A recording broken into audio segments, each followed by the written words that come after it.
நாயகன் மேலிருந்து நூலினை ஆட்டுகின்றான்.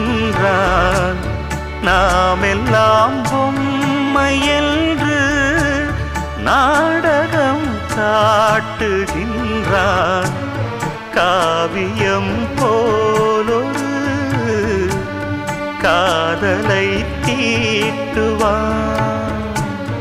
காரணம் ஏதுமின்றி காட்சியை மாற்றுவான். ரயில் சிநேகமாய் புயலடித்த மேகமாய் கலைந்து வந்து கூடும் பின் ஓடும் நாம் கூத்தாடும் கூட்டமே. எல்லோரும் சொல்லும் பாட்டு சொல்வேனே உன்னை பார்த்து.